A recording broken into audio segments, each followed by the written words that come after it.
Bueno, entre ayer y antes de ayer estuvimos trabajando acá en el lugar, en el Zoom, y algunos ya vinieron a pintar, así que por ahí a los chicos tienen que tener cuidado. Ahí pintaron abajo, se pintó afuera, hay muchas cosas todavía por hacer.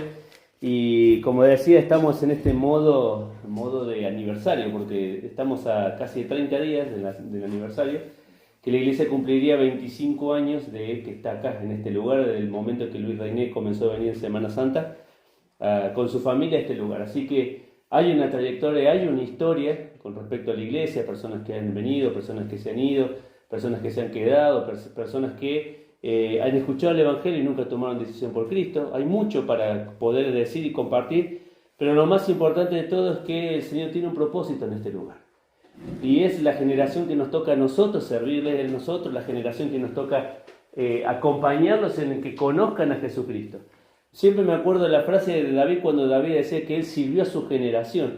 ¿Por qué dice esa frase en la Biblia que sirvió a su generación? Porque justamente le tocó vivir en un momento donde la cual el pueblo de Israel estaba desarmado, todavía no era una nación. Y viene David y toma a ese pueblo todo desunido por familia y lo transforma en una sola nación y lo hace una potencia. Porque hasta el momento que David estuvo en el reino no había nación que lo pudiera enfrentar. Pero había un secreto en esa nación. No era su poder militar, no eran los carros que ellos tenían, no era la cantidad de armas que ellos podían tener, sino era la presencia de Dios con ellos en su vida, lo que les daba la victoria. Por eso David cada vez que tenía que salir a una batalla le consultaba a quién. A Dios, dice: Señor, ¿debo ir a la batalla? ¿Subo para pelear con tal cosa, con tal lugar? ¿Voy a defenderlo? Y Dios le daba siempre la respuesta. Eso es lo que a veces nos cuesta como cristianos entender, que el Señor siempre tiene una respuesta para nosotros. Por eso nos pide que vayamos a Él, por eso nos pide que le consultemos a Él. Y hoy quiero que en esta mañana, que es una sola reunión, quiero mostrarte tres cosas. La primera de ellas está en Hebreos capítulo 12. ¿Sí? Hoy en la mañana, al terminar la reunión, todos sabemos que vamos a tener este momento en el cual vamos a trabajar con los ministerios en la iglesia, vamos a estar hablando, y hay cosas tres puntos que tenemos que tener en cuenta, ¿sí? Al finalizar después de esto, que podemos estar pensando. Hay gente que por ahí ya me avisó que no iba a venir hoy, que tienen trabajo, que les gustaría participar y un montón de cosas más, pero como dijo la otra vez el otro que presidía, también decía: no somos muchos, pero no hace falta hacer una cantidad, sino tenerlo a disposición en el corazón.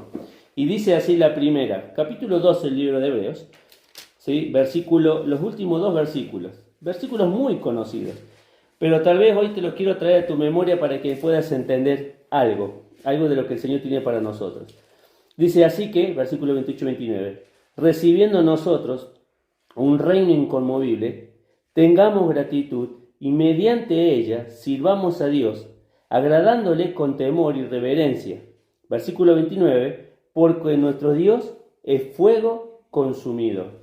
Y tal vez la primera de las cosas que tendríamos que darnos cuenta a la hora de comenzar el servicio en este año es que tendremos que entender que lo que vamos a hacer no es una cuestión de obligación, no es una cuestión de imposición, no es una cuestión de coerción, quiere decir, lo vamos a empujar a que lo haga, sino justamente es una cuestión de gratitud. El escritor acá de Hebreos, no sé si ustedes le prestan atención, viene hablando, el capítulo 1, de la excelencia de Jesucristo. Capítulo 2 viene hablando del mejor sacerdocio que era Jesucristo, que nos trae un mejor pacto, que es un mejor mediador. Siempre habla del mejor, de mejor, porque comparado a todo lo que era de la ley de Israel, Jesucristo era mejor que todas esas cosas. Mejor que las promesas, mejor que los sacerdocios, mejor su sangre rociada por cada uno de nosotros. Todo era mejor lo que ofrecía el Señor. Y llega el escritor del capítulo 12 y dice: habiendo recibido todo esto, por eso ese así que es una conexión con todo lo que viene diciendo anticipadamente, dice, con todos los que les expuse en todos los otros capítulos, con respecto a la persona de Jesucristo, lo menos que nos tiene que nacer a nosotros es gratitud. Y decir: Señor, acá está mi vida a tu disposición. Por eso dice el escritor, la primera de las cosas que nosotros tenemos que tener en claro, que venimos a servir al Señor, vuelvo a decir, por gratitud. Porque en el corazón hemos entendido que el Señor murió por nosotros en la cruz, que el Señor puso su vida allí por nosotros, que estuvo dispuesto a sufrir sabiendo todo lo que le venía como Dios y como hombre, lo que iba a sufrir, lo que iba a padecer, y no estuvo dispuesto a bajarse de ese lugar, sino cumplir su propósito para que nosotros tuviéramos una nueva realidad. Por eso el escritor dice, así que, habiendo recibido, mira, 3 palabras para tener en cuenta en ese pasaje. La primera, recibido. Ahí la palabra que usa en el original dice recibir de cerca. O sea, fíjate en el contexto en el cual está hablando acá el escritor. Habiendo recibido, ¿quién es el que vino a darnos cosas de cerca? ¿Quién es el que se acercó a nosotros? La persona de Jesucristo. En algún momento nosotros estuvimos sin Dios, como decía Efesios, sin pactos, sin promesas, no teníamos nada. Y en algún momento de nuestras vidas Jesucristo se acercó a nosotros y nos mostró nuestra necesidad de Él, pero nuestra condición de pecador. Y de cerca dice que nos trajo vida para que cada uno de nosotros pudiéramos apropiarnos de esa vida si realmente creíamos y si creemos en Él. Vieron que siempre hablamos de un pasaje del libro de Gálatas que habla sobre la esclavitud y habla sobre el ágora, ¿no? El lugar donde se vendían los esclavos, ¿sí? Cuando el Señor Jesús viene para salvarnos a nosotros, Él dice que paga por todos los que estaban allí. Pero solo los que deciden salir del ágora son los que se transforman justamente en hijos de Dios. O sea, Jesucristo murió por todo el mundo. Ahora nosotros no vemos que todo el mundo lo acepta. ¿Se entiende? O sea, quiere decir que el pago está hecho, pero si la persona no acepta a Jesucristo, aún sigue siendo un esclavo. Por eso vos y yo acá, hoy no somos esclavos. Y como no somos esclavos, justamente tenemos que darle gracias al Señor por lo que Él ha hecho por nosotros. Entonces lo primero que nos mueve es que el Señor vino del lado de nosotros, nos trajo primero la salvación. Segunda de las cosas dice allí en el versículo 28, así que recibiendo nosotros un reino inconmovible, tengamos gratitud. ¿Sabe que la palabra ahí tengamos significa retener en la mente? Retener en la mente. Otra versión, yo la puse acá, dice, en vez de decir tengamos gratitud, dice seamos agradecidos. Seamos agradecidos. ¿Cuántas veces nosotros nos cuesta dar gracias? Gracias por las cosas que tenemos, siempre decimos. Gracias por las cosas que hemos recibido de parte del Señor. Pero ¿cuántas veces nos cuesta ser agradecidos con el Señor? Y lo que dice acá el escritor, dice que lo tengamos en la mente. Mira, hoy una de las cosas que venimos a hacer es recordar la obra de Cristo. Y el Señor Jesús cuando se fue dijo, hagan esto en memoria de mí. O sea, tengan en la mente, ¿sí?, constantemente el sacrificio que yo hice por ustedes. Primera de las cosas entonces, tengamos gratitud. Acá hay 2 ejemplos, mira. Primera de Timoteo capítulo 1 y versículo 12. Acompáñame ahí, fíjate las palabras de Pablo. Primera de Timoteo capítulo 1 y versículo 12. Dice allí Timoteo 1:12. Apenas comienza ese, doy gracias al que me fortaleció. ¿Qué estaba diciendo Pablo? Doy gracias a Dios. Mirá la actitud de Pablo. Segundo pasaje, el mismo libro, pero en la segunda carta de Timoteo, capítulo 1 y versículo 3. Capítulo 1 y versículo 3. Segunda Timoteo, capítulo 1 y versículo 3, ¿cómo comienza? Doy gracias a Dios. O sea, él dice, ¿al cual sirvo? Doy gracias a Dios a los que sirven. Doy gracias a Dios. La gratitud no es una cuestión de palabras, es una cuestión también de hechos. Estar agradecido con las cosas que nos tocan vivir. Estar agradecido con las personas con las cuales me toca convivir en el ministerio, en la iglesia, en la casa. Estar agradecido con el lugar que el Señor me dio para poder servir. Si vamos a movilizarnos esta mañana, sacate la idea de que te vamos a obligar, sacate la idea de que vamos a coercionar, sacate la idea de que es una obligación. Acá dice es una gratitud. Si vas a servir este año, tiene que nacer de tu gratitud, de entender lo que el Señor ha hecho por vos. Primera de las cosas. Segunda de las cosas, Números capítulo 14. Números capítulo 14. Nos vamos a la primera parte de la Biblia, Números 14. Y acá hay una historia muy particular, ¿sí? En la historia de Números, porque justamente está hablando de un momento de la historia del pueblo de Israel, ¿sí? El momento en el cual, ¿se acuerdan? Habían ido 12 12 espías a conocer la tierra, a ver lo que había, cuáles eran las fortalezas y las debilidades del lugar. Y vieron que cuando vienen ahí, todos conocemos la historia, que todos venían contentos, primero por el lugar, ¿sí? Había mucha abundancia, había racimos de uva que decía que lo traían entre dos para poder mostrarle al pueblo, decir, miren la evidencia de la tierra donde Dios nos quiere mandar, es una tierra que está bendecida. Y llegan y claro, contentos por lo que había, pero empequeñecidos y atemorizados por lo que tenían que hacer. Porque muchas veces pensamos que la obra del Señor conlleva que todo tiene que estar planito, que yo puedo servir al Señor y no voy a tener dificultades, que no voy a tener personas que en el momento no estén, o personas que no quieran trabajar, o que vamos a padecer enfermedad, o vamos a padecer conflicto en la familia. Siempre cuando empezamos el servicio, lo decía César el otro día, trabajamos nosotros, pero hay alguien más que viene y que trabaja también a la par de nosotros. Y es Satanás para buscar sembrar, dividir entre las personas, para generar la desconfianza, para generar la desconfianza en Dios. Es una promesa, ¿viste? No lo vas a poder hacer, es mucha la tarea, dejate de lado, quédate a un costado. Pero había dos que sí tuvieron la visión de decir, vamos y tomemos esa tierra. ¿Quién eran? ¿Se acuerdan? Josué y Caleb. Dice capítulo 14 y versículo 24. Pero mi siervo, vamos a tratar de leer del 20 para poder entenderlo. Entonces Jehová dijo, yo he perdonado conforme a tu dicho, mas tan ciertamente como vivo yo, y mi gloria llena toda la tierra, todos los que vieron mi gloria y mis señales que he hecho en Egipto y en el desierto, y me han tentado ya 10 veces, no han oído mi voz. No verán la tierra la cual juré a sus padres. Ninguno de los que me han irritado la verá. Versículo 24. Pero a mi siervo Caleb, por cuanto hubo en él otro espíritu y decidió ir en pos de mí, yo le meteré en la tierra donde entró y a su descendencia la tendrá en posesión. Fíjate lo que dice acá. Subraya ahí, no sé si tenés ahí para una lapicera, dice, pero mi siervo Caleb, por cuanto hubo en él otro espíritu. Y saben que en otra versión ahí la frase utiliza otra actitud. Otra actitud. ¿Sí? Nosotros podemos tener muchas actitudes. Miren, hay una parte de la historia del pueblo de Israel que es muy gráfica. ¿Ustedes se acuerdan que el pueblo de Israel no vino desde la cautividad todos juntos? Vinieron por oleada. Vino una primera oleada para poder edificar el templo.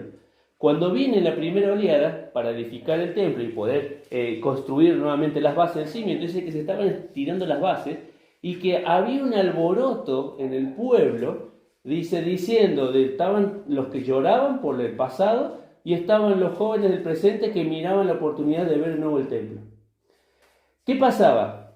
Cuando se va a construir el segundo templo después de que se edificó Salomón, había gente que había visto el primer templo. El templo donde había todo oro, mármol, donde los que estaban afuera custodiando tenían escudos de oro. Habían visto la gloria del primer templo y se habían quedado con eso en la cabeza. Y cuando van a edificar el segundo templo ya no era de oro, no era de mármol, no era de piedra preciosa, era de madera. Entonces cuando los que estaban viejos, aquellos que más o menos tenían como unos 80 años, miraban eso y lloraban porque decían, nada que ver con el templo que era al principio. Y estaban llorando por eso. Y sin embargo los jóvenes que no habían visto ese templo, estaban contentos con la gana de decir, gracias a Dios porque tenemos nuevamente el templo para adorar a nuestro Dios. ¿Sabes lo que se llama eso? Diferentes actitudes. Ante un mismo hecho, unos estaban llorando. ¿Por qué? Porque decían, no, porque antes era mejor el templo, y mira esto, Dios no quiere que sigamos con este templito así nomás de maderita. Y los jóvenes, al contrario, contentos, porque estaban viendo que la oportunidad de adorar al Señor. ¿Te das cuenta? Eso es lo que está diciendo acá con respecto a Caleb. Caleb tenía una actitud diferente. Supo mirar que era la oportunidad que el Señor le daba para poder servirlo a quién, a él, y hacerse de las promesas del Señor. Mira otro pasaje, Deuteronomios capítulo 1. Deuteronomios el capítulo 1. Seguimos con la vida de de Caleb. Dice Deuteronomio capítulo 1, versículo 34 al 36. Dice así: y oyó Jehová la voz de vuestras palabras, y se enojó, y juró diciendo: no verá hombre alguno de estos, de esta mala generación, la buena tierra que juré que había de dar a vuestros padres. Versículo 36. Exceptuando Caleb, hijo de Jefone, el cual él la verá, y a él le daré la tierra que pisó, y a sus hijos, y ahí, si tenés la lapicera subrayada, porque ha seguido fielmente, ¿a quién? Ha seguido fielmente a Jehová. Y ese es el segundo punto. El primer punto hablamos de gratitud. El segundo punto hablamos de fidelidad. Fidelidad. Allí cuando utiliza la palabra fielmente, en el original utiliza maler, que significa estar lleno, dejarse llenar. El hecho de que él siguiera fielmente es porque estaba siguiendo todo lo que Dios le había planteado a él.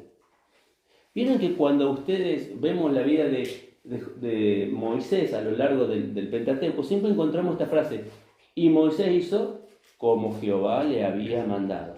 Como Jehová le había mandado. Como Jehová le había mandado. Siempre dice eso de Moisés. ¿Sabes lo que está diciendo? Que Moisés era fiel. Estaba haciendo todo lo que Dios le planteaba. Y una de las cosas que se necesitan para el ministerio, no solamente tener un corazón agradecido, sino ser fieles. Y ser fieles significa que toda mi vida gira alrededor de la voluntad del Señor. Mis actitudes, mis pensamientos, mis acciones, las palabras de mi boca, el compromiso que asumo. ¿Cómo lo hacían? Como Jehová lo había mandado. Entonces siempre me pongo a preguntar, ¿qué pasa? Vieron que hace poquito vimos el tema del arca, ¿no?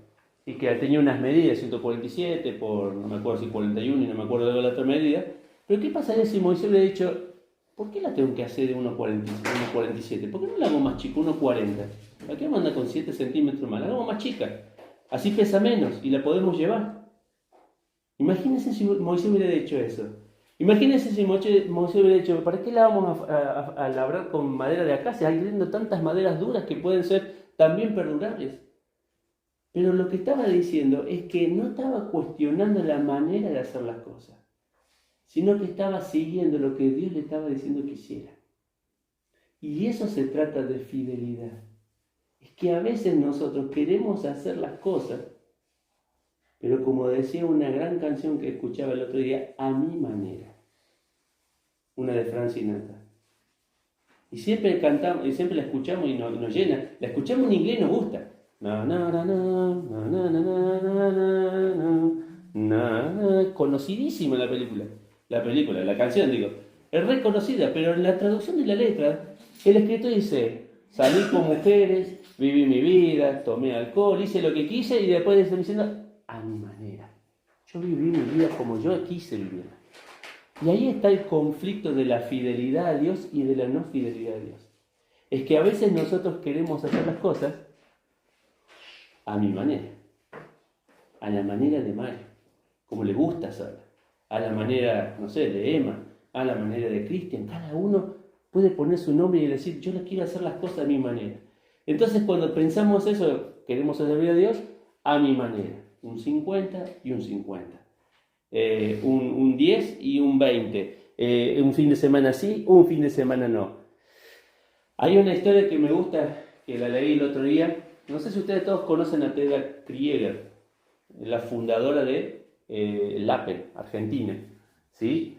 Ella trabajó toda su vida por los chicos, ¿sí? Una de las cosas que ella cuestionó en su momento en las iglesias es que las iglesias hablaban y decían: no le enseñemos el evangelio a los chicos, porque los chicos no entienden nada, hay que enseñar a los grandes.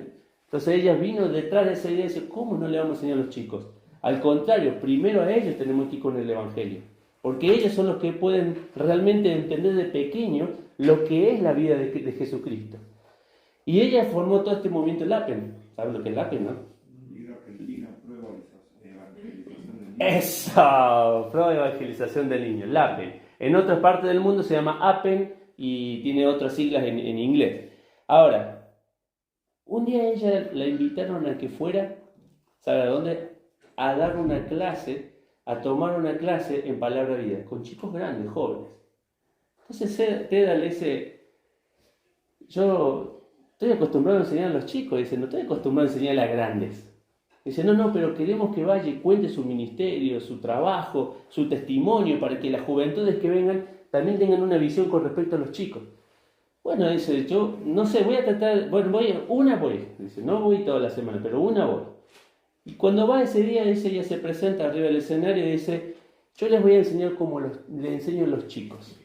Entonces agarró, tomó un diario, no sé si los chicos jóvenes de ahora conocen lo que es el diario, porque la mayoría de la juventud de hoy ven el diario por internet, no era como nuestros padres que compraban todo el domingo, los domingos, el diario, y nos poníamos a mirar las hojas y veíamos la parte de los juegos al final. Por ejemplo, yo en mi casa, mi papá traía el domingo el diario, el único día que traía el diario, y me gustaba ver los juegos, y a veces miraba los clasificados, no sé para qué, pero miraba clasificados, qué vendían, qué no, cuántos eran los precios. Entonces ella trajo un diario, lo puso sobre el piso, y se paró arriba. Y dijo, yo no sé cómo voy a enseñarles a ustedes. Lo único que les puedo decir es que todo lo que está dentro del diario pertenece al Señor. ¿Se entiende la idea? Dijo, todo lo que está dentro de este diario pertenece al Señor. Y eso es lo que significa fidelidad. Es que vos, yo, hemos sido comprados para el Señor. No hemos sido comprados para tener nuestras vidas con un montón de lujos, con un montón de cosas. Yo siempre digo, tener una casa, tener un vehículo, tener una casa, no sé, de descanso, tener un montón de cosas, no va en contra de lo que Dios quiere, siempre y cuando no me obstaculice en mi vida. El otro día hablaba con alguien y le decía que Dios no está en contra de que tengamos las cosas. Es más, cuando ustedes se acuerdan del pueblo de Israel que va a la tierra prometida, el Señor le dice, cuando lleguen allá, comiencen a labrar, cuando tengan sus viñas, cuando tengan sus casas, cuando empiecen a cosechar, está bien, disfruten de todo eso, pero solamente le pido una cosa. ¿Cuál es? No se olviden de mí. No le estaba diciendo, no vayan allá, no tengan su casa. No pueden tener animales, no pueden tener su propia granja, no estaba diciendo eso. Estaba diciendo, tengan las cosas que necesitan, tengan más si Dios les permite, pero una cosa le tienen que tener en claro, que no se tienen que olvidar del Señor. Y eso es fidelidad. Eso es saber que yo trabajo, pero no vivo para trabajar.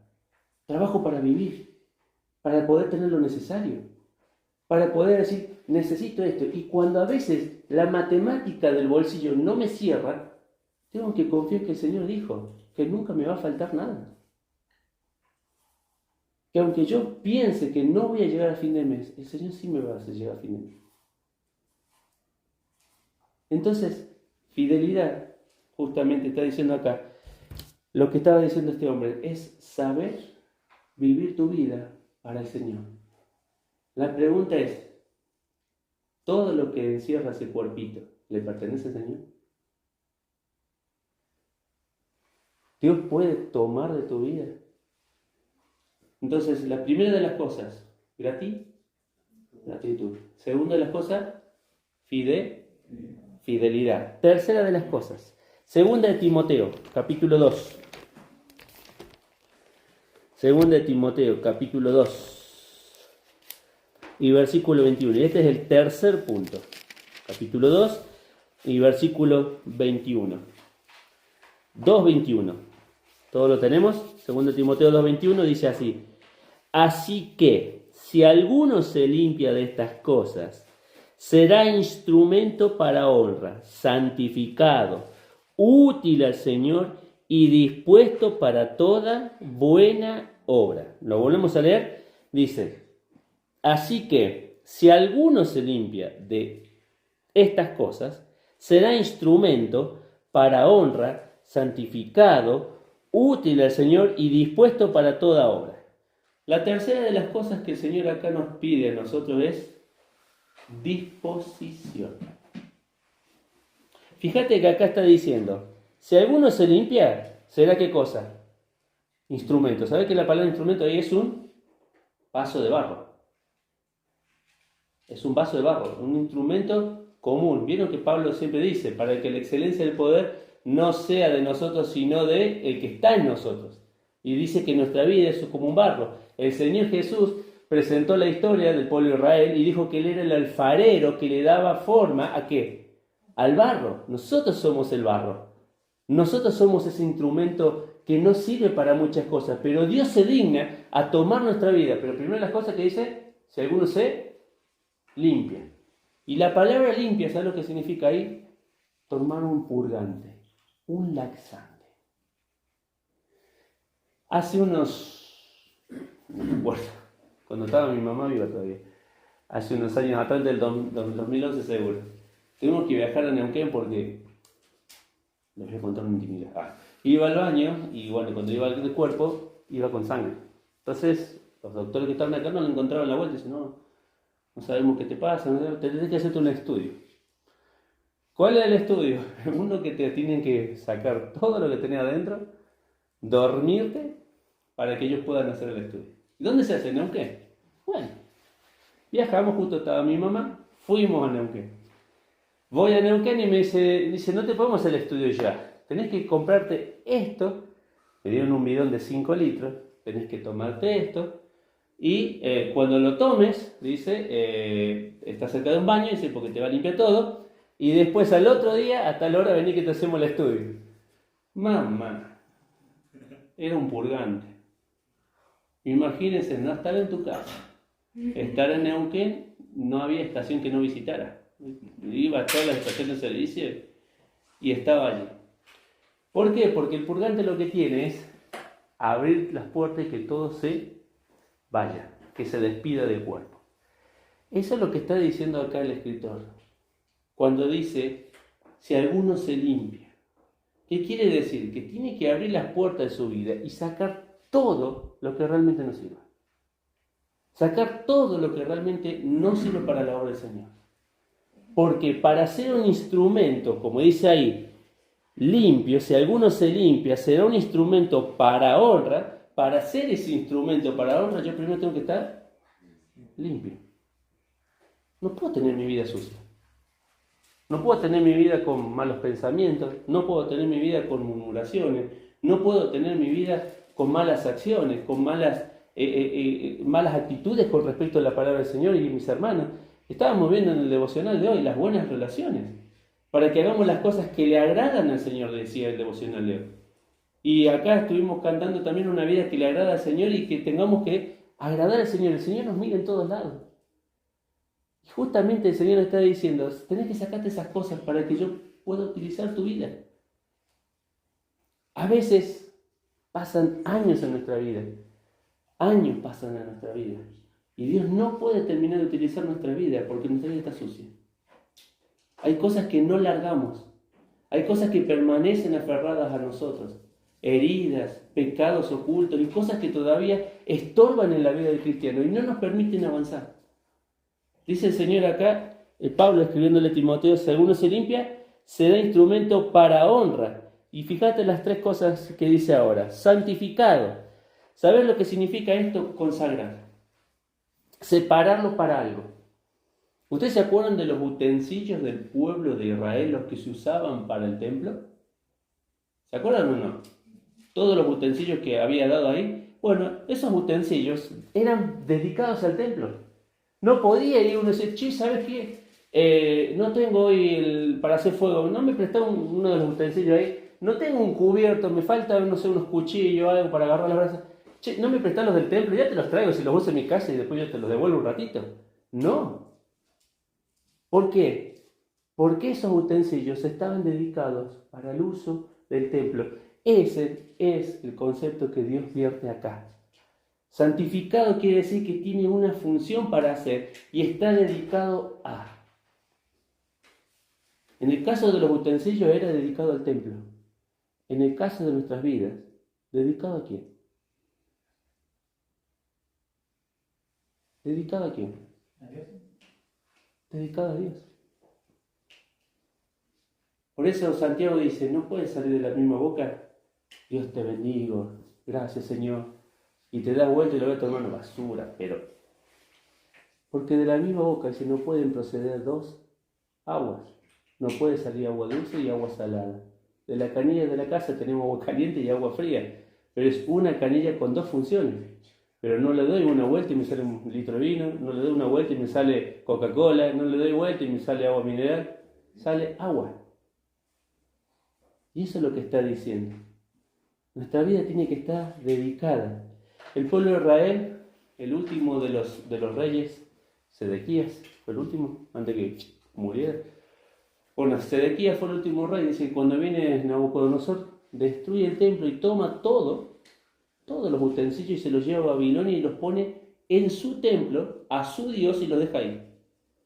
Pasa 70 años, viene Esdras, y el nuevo rey que surge como el dominante, le dice ahí, lo tengo acá anotado en el libro de Esdras capítulo 5, le dice, toma todos los utensilios de la casa de Jehová y llévalos de nuevo a la tierra de Israel y edifiquen la casa del Señor y sirvan con los instrumentos que llevan al Señor. ¿Te diste cuenta dónde estaban los utensilios? 70 años, ¿dónde? Cautivos. Hasta que vuelven de nuevo a la casa del Señor. Yo no sé si nosotros hoy en nuestras vidas estamos así. Estamos tal vez alejados del Señor y todavía no hemos vuelto a Él. Entonces, no hay limpieza, pero tampoco hay santificación, no hay una dedicación al Señor. Porque estamos allá, alejados, viviendo nuestras vidas en cautiverio y no dispuestos a volver a tener esa relación con el Señor. Y termina la última, dice, dispuesto. Sabes que la palabra útil ahí que utiliza es utilizado con facilidad. Útil al Señor, que Dios lo puede utilizar fácil. La pregunta es, ¿Dios puede utilizar tu vida fácil?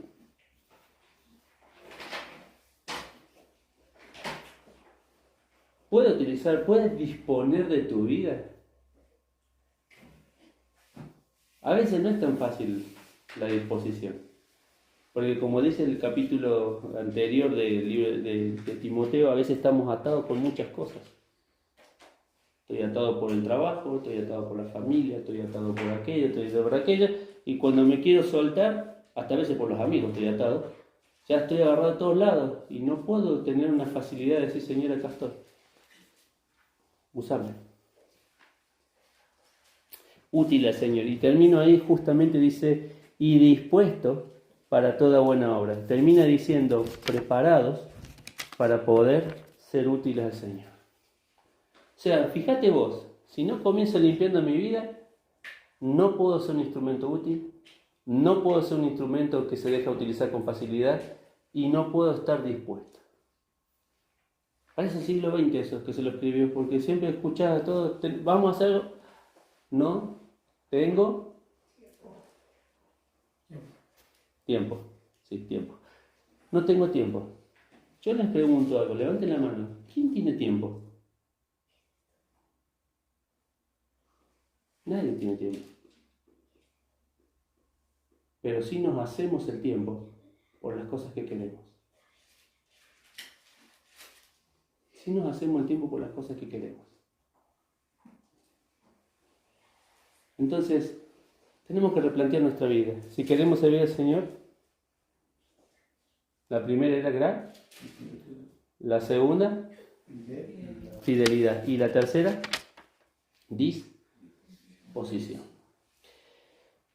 Si tuviéramos que pensar en este nuevo año, ¿cómo vamos a enfrentar la vida?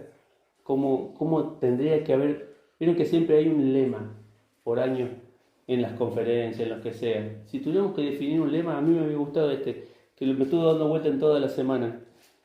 Vos decís, qué gran pensamiento. No es nada de pensamiento, es algo que todos sabemos, pero que a veces no aplicamos. Amar es dar. Juan 3:16 dice, porque de tal manera amó Dios al mundo que ha dado. ¿Qué hizo? Ahí va mi hijo, para que todos puedan ser salvos. Si tuviéramos que pensar este año un lema que maneje nuestra vida, significaría esto. Amor es dar. Dar de tu tiempo, dar de tu esfuerzo, dar de tus energías, dar de tus ofrendas. No es para tirar como es un palo, pero vamos 2 meses de la promesa de fe y de los 2 meses no llegamos a cumplir lo que dijimos que íbamos a hacer. Pronosticamos una ofrenda de tanto todos los meses, donde una parte va para Luis, que ya sabemos, y otra parte queda para la construcción. Y en todo ese proceso de estos 2 meses del primer año, las 2 veces tuvimos que sacar de la ofrenda general para cumplir la cuota de Luis, ni siquiera para guardar para la construcción. Entonces, también, si yo amo al Señor y dije, Señor, esto es lo que yo voy a dedicar para vos, aunque me cueste, lo tengo que hacer. Pero me estás obligando. No te estoy obligando. Te estoy diciendo que con Dios, si prometiste algo y no lo cumplís, a Él no le agrada. No le agrada que prometamos cosas que después no vamos a cumplir. ¿Cuál sería nuestro lema este año? Como dice acá, amar es dar. Y hoy vamos a recordar también la obra de Cristo. Él se dio por nosotros. Él vino a morir para que nosotros pudiéramos tener vida, para que nosotros pudiéramos ser sus hijos, para que tuviéramos un propósito en nuestra vida. A veces no nos damos cuenta de lo importante que es ser utilizado por el Señor. Siempre lo vemos como una carga. Y al revés, el Señor dice que es una bendición. Ser utilizados por el Señor. Vamos a hablar esta mañana, vamos a participar del pan y después alguien continuará con la copa. Padre, gracias te damos por este día, Señor. Gracias, Señor, porque nos permites entender, Señor, con la sencillez de este pan y esta copa, que tú realmente nos amas, Padre. Que tú moriste en la cruz por nosotros. Que más que nuestras vidas, Señor, el centro de todo esto eres tú. Y a veces nos olvidamos de darte la importancia, de darte la preeminencia en nuestras vidas, de darte el lugar de control de nuestras decisiones, de nuestras acciones, por temor, Señor, a fracasar, o por temor, Señor, a que voy a perder lo que amo. Sin embargo, Señor, cuando rendimos nuestras vidas a ti, allí es donde comienza la bendición. Así lo hizo Cristo. Se rindió la voluntad del Padre para venir a morir por nosotros.